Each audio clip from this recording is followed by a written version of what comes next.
Okay guys, இப்போது நாம் வந்து 6th நியூ புக்கில் இயல் 3 நம்ம பார்க்க போகிறோம். சரிங்களா? 6th நியூ புக்கில் இயல் 3 டேர்ம் 3ல் இருக்கக்கூடிய 3வது இயல். ஹெட்டிங் வந்து இயந்திர உலகம் அப்படின்னு கொடுத்துருக்காங்க. ஸோ இந்த ஹெட்டிங் பார்க்கும்போதே நமக்கு உங்களுக்கு தெரிஞ்சிருக்கும், கம்ப்ளீட்டாக ரொபாட்டிக்ஸ் பற்றி தான் நமக்கு வந்து சொல்ல போகிறாங்க. சரிங்களா? ஸோ கம்ப்ளீட்டாக ரொபாட்டிக்ஸ் பற்றி தான் நமக்கு சொல்ல போகிறாங்க. ரொம்ப இல்லை. ஸோ ஃபஸ்ட்டு நம்ம எப்படி மொதல் இயலில் வந்து தமிழை பற்றி படித்தோம். சரிங்களா? ஸோ 2வது இயலில் வந்து இயற்கையை பற்றி படித்தோம். 3வது இயலில் வந்து இயந்திர உலகம் டெக்னாலஜி பற்றி நம்ம பார்க்குறோம். சரிங்களா? இதுதான் ஃபஸ்ட்டு 3 இயலில். இந்த 3 இயல் முடிஞ்ச உடனே உங்களுக்கு ஆல்ரெடி நான் வந்து 3 இயலுக்கு உண்டான வீடியோவை நான் உங்களுக்கு முன்ன போட்ட வீடியோஸை ஷேர் பண்ணிட்டேன். இப்போது கரண்ட்டில் ரெக்கார்ட் பண்ணிவிட்டு அதை உங்களுக்கு நான் ஷேர் பண்ணுறேன். இன்றைக்கி 7 மணிக்கு மறுபடியும் இந்த 3 இயர்லேருந்து டெஸ்ட் கொஸ்டின்ஸ் அப்படிங்கிறது அவைலபிள் இருக்குது. சரிங்களா? ஸோ யூடியூப்போட லைவில் டெஸ்ட் கொஸ்டின்ஸ் இருக்கும், மறக்காமல் வந்து அட்டன் பண்ணுங்கள் முன்னாடி படிச்சிருந்தீங்க அப்படின்னா. சரியா? சரி, ஃபஸ்ட்டு மொத்தம் இதில் ஒரு ஃபஸ்ட்டு ஆப்ஷனில் எதையும் காரண காரியத்துடன் அறிந்து கொள்ளுதல் அப்படிங்கிறது ஃபஸ்ட்டு ஹெட்டிங் சைடில் கொடுத்துருக்காங்க. தென் அறிவியல் மனப்பான்மை பெறுதல் அப்படிங்கிறது செகண்ட் ஹெட்டிங் ஒரு டாப்பிக்காக கொடுத்துருக்காங்க. 3வது நம் நாட்டின் எதிர்கால முன்னேற்றத்திற்கு எவையெல்லாம் தேவை அப்படிங்கிறத தெரிஞ்சுக்கிறது 3வது ஆப்ஷனாக கொடுத்துருக்காங்க. 4 அறிவியல் கண்டுபிடிப்புகளினால் ஏற்படக்கூடிய விளைவுகள் பற்றி விவாதித்தல் அப்படிங்கிறது 4வது கொடுத்துருக்காங்க. 5 வளர்ந்து வரும் அறிவியல் தொழில்நுட்பங்கள் பற்றி அறிந்து கொள்ளக்கூடிய ஆர்வம் பெறுதல்ங்கிறது 5. 6வது தமிழில் பிழையின்றி எழுதுதல் அப்படிங்கிறது 6 கேட்டகரி. இந்த 6ஐயும் நம்ம வந்து இப்போ பார்க்க போகிறோம். சரியா? சரி, ஃபஸ்ட்டு அறிவியல் ஆத்திச்சூடி. இப்போ நமக்கு ஆத்திச்சூடி அப்படின்னு எடுத்துக்கிட்டாலே யாரை சொல்லுவோம்? ஔவையாரை சொல்லுவோம். சரிங்களா? புதிய ஆத்திச்சூடி அப்படின்னா யாரை சொல்லுவோம்? புதிய ஆத்திச்சூடி அப்படின்னா இங்கே இருக்கக்கூடிய பாரதியாரை மென்ஷன் பண்ணுவோம். புதிய ஆத்திச்சூடிங்கிறது பாரதியார். இப்போது அறிவியல் ஆத்திச்சூடி அப்படிங்கிறது ஒன்று இருக்குது. அது யார் அப்படின்னு பார்த்தோம்னா நெல்லை சு முத்து அப்படிங்கிறவர் தான் அறிவியல் ஆத்திச்சூடி. ஆத்திச்சூடிங்கிறது ஔவையார், புதிய ஆத்திச்சூடிங்கிறது பாரதியார், அறிவியல் ஆத்திச்சூடிங்கிறது நெல்லை சு முத்து. ஸோ இவரை பற்றி நம்ம தெரிஞ்சுக்கணும். சரியா? ஸோ அது மட்டும்தான் கொடுத்துருக்காங்க. அகர வரிசையில் சொல்லக்கூடியது ஆத்திச்சூடி, அவ்வளோதான். வேறு ஒன்றுமே ரொம்ப டெப்த்தாலாம் ஒன்றும் கிடையாது. ஜஸ்ட்டு பாடல், இந்த பாடல் இதில் தான் இருக்குது அப்படிங்கிறத மட்டும் தெரிஞ்சுப்போம். அவ்வளோ தெரிஞ்சாலே போதும் எக்ஸாம் பாயிண்ட் ஆஃப் வியூவில். ஃபஸ்ட்டு அறிவியல் சிந்தனைக்கோள், அறிவியல் சார்ந்த விஷயங்கள். ஆய்வில் மூழ்கு, எது தெரிஞ்சுக்க. இயன்ற வரை புரிந்துகொள், மொட்டை மனப்பாடம் பண்ணாத. ஈடுபாட்டுடன் அணுகு. ஸோ அதில் ஒரு விஷயம் இறங்கிட்டேன்னா பார்க்குறேன்னா அதில் உள்ள இறங்கி ஆழமாக பண்ணு. உண்மை கண்டறி, என்ன விஷயம் தெரிஞ்சுக்கோ. ஊக்கம் கண்டிப்பாக வெற்றி தரும். என்றும் அறிவியலை வெல்லும். ஏன் என்று கேள், ஏதாவது டவுட்னா ஏன்னு கேளு. ஐயம் தெளிந்து கொள், எந்த பயம் அச்சம் இது இல்லாமல் இருந்துக்கோ. ஒருமித்து செயல்படு, ஒன்றா கூடி எல்லாமே ஒரு ரிசல்ட்டை கொண்டு வாங்க. ஓய்வர உலை ஔடதமாம் அனுபவம் அப்படின்னு சொல்லிட்டு இந்த பாடலில் சொன்னது யாருன்னா நெல்லை சு முத்து. பாடலுடைய அர்த்தங்கள் ரொம்ப தெரிஞ்சுக்க வேண்டிய அவசியம்லாம் ஒன்றும் கிடையாது, ரொம்ப பேசிக்கான விஷயங்கள் மாதிரி தான் இருக்குது. ஜஸ்ட் நெல்லை சு முத்து அப்படிங்கிறது மட்டும் ஞாபகம் வச்சுக்கோங்க. சரியா? இதில் கொடுத்துருக்கக்கூடிய பாடலினுடைய அந்த அர்த்தங்கள் தெரிஞ்சுக்கணும். இயன்றவரை அப்படின்னா முடிஞ்ச அளவுக்கு. ஒருமித்துனா ஒன்றுபட்டு, வித்தியாசமான வார்த்தைலாம் கிடையாது. ஔடதம் அப்படிங்கிறது மருந்து, முக்கியமான ஒன்று. சரிங்களா? ஔடதம் அப்படின்னா மருந்து அப்படிங்கிறது மட்டும் முக்கியமான ஒன்று. இங்கே நூல்வெளி பாருங்கள். இதில் ஏபிஜே அப்துல் கலாம் நமக்கு என்ன சொல்லியிருக்காருன்னா, அப்துல் கலாம் தம்மை ஒத்த அலைநீளத்தில் சிந்திப்பவர் அப்படின்னு சொல்லிட்டு அப்துல் கலாம் யாரை சொல்லியிருக்காருன்னா இந்த ஆசிரியர் நெல்லை சு முத்துவை சொல்லியிருக்காரு. ஒரு பாயிண்ட்டு, ரொம்ப இம்பார்ட்டண்டான ஒரு கண்டென்ட்டு. அது மட்டும் இல்லை, இவர் வந்து ஒரு அறிஞர்னு சொல்கிறாங்க, கவிஞர்னு சொல்கிறாங்க. ஓகேவா? அறிவியல் அறிஞர். ஓகேவா? அது மட்டும் இல்லாமல் விக்ரம் சாராபாய் விண்வெளி மையம், சதீஷ் தவான் விண்வெளி மையம், இந்திய விண்வெளி மையம், இங்கே எல்லாம் இவர் வந்து வேலை பார்த்துருக்காரு. ஓகேவா? விக்ரம் சாராபாய் விண்வெளி மையம், சதீஷ் தவான் விண்வெளி மையம், இந்திய விண்வெளி மையம், இதில் வந்து வேலை பார்த்துருக்காரு. அறிவியல் கவிதை கட்டுரை அப்படிங்கிற மாதிரி பல எழுதியிருக்காருன்னு சொல்கிறாங்க. அறிவியல் ஆத்திச்சூடிங்கிற ஒரு ஹெட்டிங்லேருந்து கிடச்சிருக்கு. நமக்கு தெரிஞ்சுக்கிறது என்ன தெரியுமா? ஏபிஜே அப்துல் கலாம் தம்மை ஒத்த அலைநிலத்தில் சிந்திப்பவர் என யாரை கூறினார்? நெல்லை சு முத்துவை கூறினார். விக்ரம் சாராபாய் விண்வெளி மையத்தில் வேலை பார்த்துருக்காரு, சதீஷ் தவன் விண்வெளி மையத்தில் வேலை பார்த்துருக்காரு, இந்திய விண்வெளி மையத்தில் வேலை பார்த்துருக்காரு. அது போக ஔடதம் அப்படின்னா மருந்துன்னு பொருள், இயன்றவரை அப்படின்னா முடிந்தவரைன்னு பொருள், ஒருமித்து அப்படின்னா ஒன்றுபட்டு அப்படிங்கிறது பொருள். அவ்வளோதான். இந்த 3 விஷயங்கள் மட்டும்தான் இதிலிருந்து நம்ம தெரிஞ்சுக்கிறோம். புக் பேக் பாருங்கள். உடல் நோய்க்கு மருந்து தேவை. ஸோ நம்ம மருந்து தான் நம்ம என்னென்னு பார்த்துருக்கோம்? ஔடதம் அப்படின்னு படிச்சிருக்கோம். நண்பர்களுடன் டேஸ் விளையாடு, ஒன்றுபட்டு ஒருமித்து விளையாடு. கண்டறி அப்படிங்கிறத நம்ம எப்படி எழுதணும்னா கண்டு கூட்டல் அரி அப்படின்னு சொல்லுவோம். மற்றதெல்லாம் கண்ட கூட்டல் அரிலாம் கிடையாது, கண்டு கூட்டல் அரி அப்படிங்கிறதான் பிரித்து எழுதும்போது. ஓய்வு அற அப்படிங்கிறது ஓய்வு கூட்டல் அற.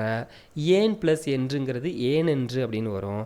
ஔடதம் ப்ளஸ் ஆம் அப்படின்னா ஔடதமாம் அப்படிங்கிறது சேர்த்து எழுதியிருப்போம்.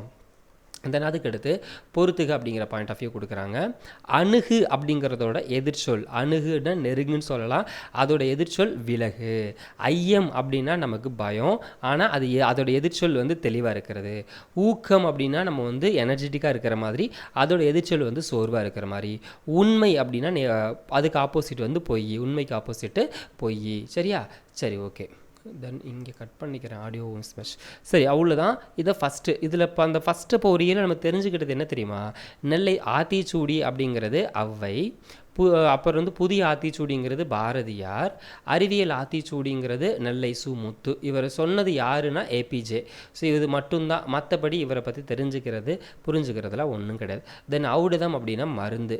இந்த 4 பாயிண்ட்டை மட்டும் நம்ம தெரிஞ்சாலே போதும், அதை நீங்கள் ரீட் பண்ண வேண்டிய அவசியம் கிடையாது. தென் அதுக்கடுத்து அறிவியலால் ஆள்வோம் அப்படின்னு சொல்லிட்டு ஒன்று கொடுத்துருக்காங்க. இதில் நமக்கு எதை பற்றி சொல்கிறாங்க அப்படின்னு பார்த்தோம்னா, நம்ம எவ்வளோ டெக்னாலஜிக்கலாக மேலே வந்திருக்கோம், என்னென்ன பாயிண்ட்ஸ் இருக்குது அப்படிங்கிறத மட்டும் நமக்கு சொல்ல வராங்க. ஃபஸ்ட்டு பாருங்கள், அறிவியல் ஆய்வுக்கு எல்லை இல்லை. அறிவியலுடைய ஆய்வு அப்படின்னு எடுத்துக்கிட்டோன்னா எல்லை கிடையாது. மண்ணிலையும் சரி, விண்ணிலையும் சரி, கடல்லையும் சரி, காற்றுலையும் எங்கும் ஆய்வுகள் நிறைந்து நிகழ்கின்றன. மனிதனின் நகலாக எந்திர மனிதனை மனிதரே படைக்கின்றான். மனித உடலின் பாகங்களையும் இயந்திரத்தினுடைய பாகங்களைப் போல மாற்றுகின்றான். கோள்கள் இனி நமக்கு தொலைவு இல்லை. நேற்றைய மனிதன் நினைத்து பார்க்க இயலாத பலவற்றையும் இன்றைய மனிதன் நிகழ்த்தி காட்டியிருக்கிறார். சிம்பிள், வேறு ஒன்றுமே கிடையாது. இந்த பாட்டோட வரிகளையும் நமக்கு எங்கேயா ஸ்டார் கொடுத்துருக்காங்கன்னு பார்த்தா ஸ்டார் கொடுக்கல, ஆசிரியர் கொடுத்துருக்காங்கன்னு பார்த்தா ஆசிரியர் கொடுக்கல. ஸோ இந்த பாடலுடைய வரிகளை சும்மா பேருக்கு ஞாபகம் வச்சுக்கோங்க, ஜஸ்ட் ரீட் பண்ணிக்கோங்க, வேறு ஒன்றுமே கிடையாது. ஓகேவா? சரி, ஓகே. இதில் பாருங்கள், ஆழக்கடலில் அடியில் மூழ்கி ஆய்வுகள் செய்து பார்க்கிறான். கடலுக்கு அடியில் போய் ஆய்வு செய்கிறான். நீலவானின் மேலே பறந்து நிலவில் வாழ நினைக்கின்றான். மேலே நிலாவில் போயிட்டு பறந்து அங்கே வாழும்னு நினைக்கிறான். செயற்கைக்கோளை விண்ணிலேவி செய்தி தொடர்பில் சிறக்கின்றான். செயற்கைக்கோளை சேட்டலைட் மூலமாக நமக்கு செய்தி தொடர்பு, டிரான்ஸ்லேஷன் அப்படிங்கிறது எல்லாமே நமக்கு டேட்டா நெட்டு கொடுக்குறது, இந்த மாதிரி விஷயங்கள் பல இருக்குன்னு சொல்கிறாங்களோ அதை கொடுக்குறாங்க. இயற்கை வளமும் புயலும் மழையும் எங்கே என்று உரைக்கின்றான். மற்ற விஷயங்களை டெக்னாலஜிக்கல் மூலமாக சேட்டலைட் மூலமாக கேட்டுக்கிறான். எலும்பும் தசையும் இல்லாது இயங்கக்கூடிய எந்திர மனிதனை படைக்கின்றான். ஸோ ரொபாட்டிக்ஸ் அப்படிங்கிறத உருவாக்குறான். இணைய வலையால் உலகம் முழுமையும் உள்ளங்கையில் கொடுக்கின்றான். எது டவுட்டு என்ன கேட்கணும் அப்படின்னா பக்கத்தில் ஒரே ஃபோன் மட்டும் எடுத்தால் போது எல்லாம் கிடச்சிருது. உறுப்பை மாற்றக்கூடிய மருத்துவம் கண்டு உடலும் உயிரும் காக்கின்றான். அணுவை பிளந்து ஆற்றலை எடுத்து அனைத்தும் செய்து பார்க்கின்றான். ஸோ நமக்கு ஆப்ரேஷன் அப்படிங்கிறது எல்லாமே ரொம்ப ஈஸியாகவே நடந்துட்டுருக்கு. அணுவை பிளந்து அதிலிருந்து எனர்ஜி எடுத்து அந்த எனர்ஜி யூஸ் பண்ணிகிட்ருக்கோம். நாளை மனிதன் கோள்களில் எல்லாம் நகரம் அமைத்து வாழ்ந்துடுவான். வேலை தோறும் பயணம் செய்ய விண்வெளி பாதையை அமைத்துடுவான். ஸோ எல்லா கோள்லையும் நம்ம வீடு கட்டிடுவாங்க. எல்லா வேலையும் நமக்கு வந்து பார்த்தோன்னா பயணம் செய்வதற்கு விண்வெளி பாதை, அங்கே போய் வரதுக்கான பாதையும் அமைச்சிருவாங்க. அப்படிங்கிற மாதிரி டெக்னாலஜிகள் நம்ம மேலே வரணும்னு சொல்லி கொடுத்துருக்காங்க. பாடலுடைய பொருள்லாம் பார்க்க வேண்டிய அவசியம் கிடையாது, இது மட்டும் பார்க்கணும், இது மட்டும் இம்பார்ட்டன்ட். வானை அளப்போம், கடல் மீனை அளப்போம், சந்திர மண்டலத்தியல் கண்டு தெளிவோம், சந்திர மண்டலத்தில் கண்டு தெளிவோம், சந்தி திருப்பெருக்கும் சாத்திரம் கற்போம். இதை சொன்னது யாருன்னா பாரதியார். சரிங்களா? ஸோ வானு கடல் மீன் எல்லாம் அளந்து எங்கெங்கேயோ போயிட்டு நம்ம வந்து வீடு கட்டி அங்கெல்லாம் வாழ போகிறோம் அப்படிங்கிற மாதிரி சொன்னது யாருன்னா பாரதியார். இது மட்டும்தான் நமக்கு தேவை, மீதி எந்த விஷயங்களும் தேவையில்லை. சரி, இங்கே பாருங்கள், மனிதன் எப்போதும் உண்மையையே உரைக்கின்றான். ஸோ என்ன ஸ்பெல் அப்படின்னு கேட்பாங்க. ஆழக்கடல் அப்படின்னா ஆழம் கூட்டல் கடல் அப்படிங்கிறதான் பிரித்து எழுத முடியும். விண்வெளி அப்படிங்கிறது விண் கூட்டல் வெளி அப்படின்னு பிரித்து எழுத முடியும். நீலம் ப்ளஸ் வான் அப்படிங்கிறது நீலவான் அப்படின்னு சேர்த்து எழுதுவாங்க. இல்லாது கூட்டல் இயங்கும் அப்படின்னா இல்லாது இயங்கும் அப்படிங்கிறது இதுக்கான பொருள். சரிங்களா? ஸோ இவ்வளோ தான். இதில் தெரிஞ்சுக்க வேண்டியது என்னென்ன தெரியுமா? ஸோ செகண்ட் டாப்பிக்கை பொறுத்த வரைக்கும் ஒரே ஒரு பாடல் மட்டும்தான். வானை இழப்போம், கடல் மீனை இழப்போம், சந்திர மண்டலத்தில் கண்டு தெளிவோம், சந்தி திருப்பெருக்கும் சாத்திரம் கற்போம். இது ரெண்டு விஷயம் மட்டும்தான் தெரிஞ்சுக்க வேண்டியது, வேறு எதுவுமே இதிலிருந்து தெரிஞ்சுக்க வேண்டிய அவசியம் கிடையாது. தென் கணியனினுடைய நண்பன். இதில் வந்து ஒரு ரொபாட்டிக்ஸ் வந்து வீட்டில் வச்சு அந்த ஒரு பையன் ஸ்கூலுக்கு போயிட்டு வரும்போது அந்த ரொபாட்டிக்ஸ் கூட பேசுகிற மாதிரி ஒரு அப்டேட் கொடுத்துருப்பாங்க. அது நமக்கு தேவையில்லை. இங்கே கொடுத்துருக்க ஒரே ஒரு பாயிண்ட்டு, இந்த ரோபோங்கிற வார்த்தை எப்படி உருவாச்சு அப்படின்னு பார்த்தோம்னா, செக் நாட்டை சேர்ந்த ஒரு நபர், காரல் கபக் அப்படின்னு சொல்லக்கூடிய ஒரு நபர், அவர் 1920 ஒரு நாடகத்தை எழுதி அந்த நாடகத்தில் ரோபோங்கிற வார்த்தையை வந்து பயன்படுத்துகிறாரு. அதுக்கான அர்த்தம் அடிமை. இது மட்டும்தான் பாயிண்ட்டு. ஓகேவா? ஸோ காரல் கபக், செக் நாடு, 1920 ரோபோ அடிமை. 5 பாயிண்ட்டு. ஸோ இதோட இது அப்படிங்கிறது முடியுது. நெக்ஸ்ட் கீழே வர்றோம். சென்சார், அதாவது தானியங்கின்னு சொல்லக்கூடிய ஒரு மிஷினுக்கும் இந்த ரோபோவுக்கு என்ன வித்தியாசம்னு பார்த்தோம்னா, இந்த சென்சார் அப்படிங்கிறத பயன்படுத்தி செயற்கை நுண்ணறிவு சொல்லுவாங்க. ஆர்டிஃபிஷியல் இன்டெலிஜென்ஸ், செயற்கை நுண்ணறிவு அப்படிங்கிறத சொல்லுவாங்க. இங்கே வந்து சென்சாருங்கிறது அங்கே பயன்படுத்துறது. சரிங்களா? ஸோ இந்த தானியங்கிக்கும் ரோபாட்டிக்ஸ்குள்ள மெயினான ஒரு வித்தியாசம் செயற்கை நுண்ணறிவு. செயற்கை நுண்ணறிவுனா என்ன அப்படின்னு பார்த்தோம்னா, தானாக யோசித்து செயல்படக்கூடிய ஒரு விஷயம். விஷயம் அதுதான் கொடுத்துருப்பாங்க. சரிங்களா? ஸோ ஒவ்வொரு மிஷினும் செயல்படுறதுக்கு இந்த சென்சார் அப்படிங்கிறத பயன்படுத்தி, நுண்ணறிவு கருவிகளை பயன்படுத்தி தான் ஒவ்வொரு ரொபாட்டிக்ஸும் சரி, ஒவ்வொரு மிஷின்ஸும் சரி செயல்படுது அப்படின்னு கொடுத்துருப்பாங்க. அது இம்பார்ட்டன்ட் கிடையாது. அப்படியே ஸ்கிப் பண்ணிட்டு கீழே வந்தோன்னா ஒரு அப்டேட் கொடுத்துருக்காங்க. இது நம்ம தெரிஞ்சுக்க வேண்டியது இருக்குது. சரியா? எந்த வருஷம்? 1997 வருஷம் முக்கியம். சரிங்களா? மே மாதம் சதுரங்க போட்டி ஒன்று நடைபெற்றது. அதில் உலக சதுரங்க வெற்றியாளர் கேரி காஸ்பரேவ் அப்படின்னு சொல்லக்கூடிய ஒரு நபரும், ஐபிஎம் அப்படின்னு சொல்லக்கூடிய ஒரு நிறுவனம் உருவாக்கிய டீப் ப்ளூ அப்படின்னு சொல்லக்கூடிய ஒரு கம்ப்யூட்டரும் 2 பேரும் நமக்கு போட்டி போட்டாங்க. அதில் டீப் ப்ளூன்னு சொல்லக்கூடிய அந்த கம்ப்யூட்டர்னு சொல்லக்கூடிய அந்த ரோபோ தான் வின் பண்ணுச்சு. சரியா? எந்த வருஷம், யார், எப்போ போட்டி போட்டாங்க அப்படிங்கிறத 1997 யார் போட்டி போட்டது? கேரி காஸ்பரேவும் டீப் ப்ளூவும் போட்டி போட்டாங்க. டீப் ப்ளூ வின் பண்ணிருச்சு அந்த ரோபோ. அது மட்டும் தெரிஞ்சுக்கோங்க. தென் நெக்ஸ்ட், இங்கே ஒரு ரோபோவுக்கு சவுதி அரேபியாவில் குடியுரிமையை கொடுத்துருக்காங்க. ஒரு ரோபோவுக்கு சவுதி அரேபியாவில் நமக்கு வந்து பார்த்தோம்னா குடியுரிமையை கொடுத்துருப்பாங்க. அது நமக்கு இம்பார்ட்டன்ட். சரிங்களா? இங்கே கொடுத்துருப்பாங்க. அதுதான் உலகத்திலே ஃபஸ்ட்டு ஒரு ரோபோவுக்கு குடியுரிமை கொடுக்கப்பட்டது. ஐக்கிய நாடுகள் வந்து இந்த ரோபோவுக்கு புதுமையின் வெற்றியாளர் அப்படின்னு பேர் வச்சுச்சு. ஐக்கிய நாடுகள் சபை வந்து ஒரு பட்டம் கொடுக்கறதும் நமக்கு இதுதான் முதல் முறை. அந்த சோஃபியான்னு சொல்லக்கூடிய இந்த ரோபோவுக்கு. சரியா? அவ்வளோதான். இதிலிருந்து தெரிஞ்சுக்க வேண்டிய ஒரு விஷயம். நுட்பமாக சிந்தித்து அறிவது நுண்ணறிவு அப்படின்னு சொல்லுவாங்க. தானே இயங்கக்கூடிய எந்திரம் தானியங்கி. தென் நின்றிருந்த அப்படின்னு சொல்ல பிரித்து எழுதணும்னா நின்று கூட்டல் இருந்த அப்படின்னு கிடைக்கும். அவ்வுருவம் அப்படின்னு சொல்ல பிரித்து எழுதணும்னா நமக்கு ஆ கூட்டல் உருவம் கிடைக்கும். மருத்துவம் ப்ளஸ் துறை அப்படிங்கிறத சேர்த்து எழுதணும்னா மருத்துவத்துறை அப்படிங்கிறது கிடைக்கும். செயல் கூட்டை இலக்க அப்படிங்கிறத சேர்த்து எழுதணும்னா செயல் இலக்க. பார்த்துக்கோங்க, option A, B and C. Then நீக்குதல் அப்படின்னு சொல்லினுடைய எதிர்ச்சொல்லுங்கிறது சேர்த்தல். எளிது அப்படிங்கிற சொல்லோட எதிர்ச்சொல் வந்து அரிது. எளிதோட எதிர்ச்சொல் அரிது. தென் மனிதன் தன் வேலைகளை எளிதாக்க கண்டுபிடித்தது எந்திரம். தானியங்கிக்கும் எந்திரக்கும் உள்ள முக்கியமான வேறுபாடு செயற்கை நுண்ணறிவு. தானாக யோசித்து முடிவெடுக்கிறது. உலக சதுரங்க வீரர் வெற்றி கொண்ட மீத்திரன் கணியினுடைய பெயர் டீப் ப்ளூ. சோஃபியா ரோபோவுக்கு குடியுரிமை வழங்கிய நாடு சவுதி அரேபியா. சரியா? அவ்வளோதான். தென் அதுக்கு அடுத்து ஒளி பிறந்தது. அப்துல் கலாமுடன் ஒரு நேர்காணல். ஸோ ஸ்கூல் பசங்க எல்லாருமே ஒரு இடத்துக்கு போயிட்டு செக் பண்ணி பார்க்குறப்போ அங்கே வந்து அப்துல் கலாமுக்கு ஒரு ரூம் வச்சுருப்பாங்களாமா. அந்த ரூமில் போய்ட்டு ஒரு பெரிய ஸ்க்ரீன் இருக்கும். அந்த ஸ்க்ரீன் முன்னாடி நின்று அப்துல் கலாம் கூட வீடியோ கான்ஃபரன்சிங் மூலமாக பசங்க பேசுகிற மாதிரி, அந்த பசங்க அவர்கிட்ட வந்து கொஸ்டின் கேட்குற மாதிரி, அவர் அதுக்கு ஆன்சர் பண்ணுற மாதிரியும் கொடுத்துருப்பாங்க. சரியா? அதில் நமக்கு என்ன தேவையோ அதை மட்டும் ஹைலைட் பண்ணியிருக்கேன். அதை மட்டும் யோசிச்சுக்கோங்க. ஸோ ஒரு பையன் உங்களுக்கு பிடிச்ச புத்தகம் எது அப்படின்னு ஒருத்தன் கேட்கும்போது, ஒரு பொண்ணு கேட்கும்போது நமக்கு இவர் என்ன சொல்லியிருப்பாருன்னா, திருக்குறள் எனக்கு ரொம்ப பிடிக்கும் அப்படின்னு சொல்லியிருப்பார். அறிவு அற்றம் காக்கும் கருவி செருவார்க்கும் உள்ளளிக்கல் ஆகா அரண் அப்படிங்கிற மாதிரி ஒன்று சொல்லியிருப்பார். இந்த குறள் எனக்கு முக்கியமான ஒன்றுன்னு சொல்லுவார்.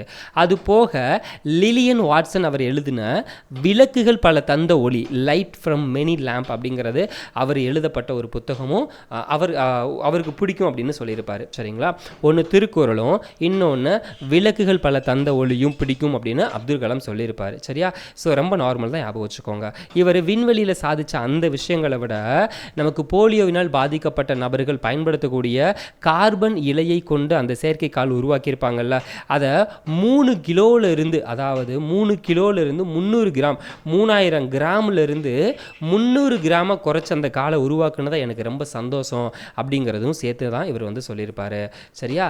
அது போக இதில் வேற என்ன இம்பார்ட்டன்ட் இருக்குது அப்படின்னு பார்த்தோம்னா, நமக்கு வாழ்க்கையில் சிறந்த விஷயங்கள் அடையணும், மேன்மை அடையணும்னா அறிவை வளர்க்கக்கூடிய அனைவரினுடைய பேச்சையும் கேட்கணும், கவனிக்கணும், வியர்வை அதை உழைக்கணும் அப்படிங்கிறத சொல்லியிருப்பார்.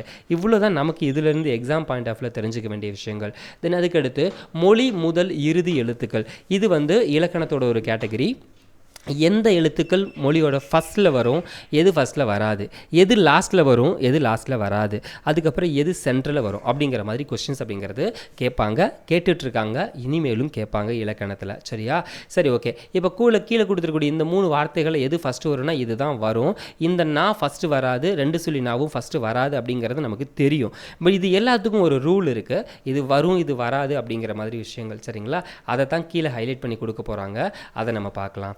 ஸோ மொழி முதல் எழுத்துக்கள் எதெல்லாம் முதல்ல வரும் அப்படின்னு பார்த்தோன்னா உயிரெழுத்துக்கள் 12மே நமக்கு முதல்ல வரும். அதுக்கு தான் இப்போ அறிவியல் ஆத்திச்சூடி கூட நம்ம வந்து பார்த்தோம். அப்படி தானே அறிவியல் ஆத்திச்சூடியில் ஆள் ஆரம்பித்து அவு வரைக்கும் நமக்கு வந்து ஃபுல்லாக கொடுத்துருப்பாங்க. ஸோ அது எல்லாமே இந்த உயிரெழுத்துக்கள் சொல்லக்கூடியது முதலில் வரும் அப்படிங்கிறது கன்ஃபார்ம். ரெண்டாவது கா சா தா நா பா மா இந்த வரிசையில் உள்ள எல்லா உயிர் மெய் எழுத்துக்களுமே எல்லா உயிர்மெய் எழுத்துக்கள் எல்லாமே சொல்லோட முதல்ல வரும்.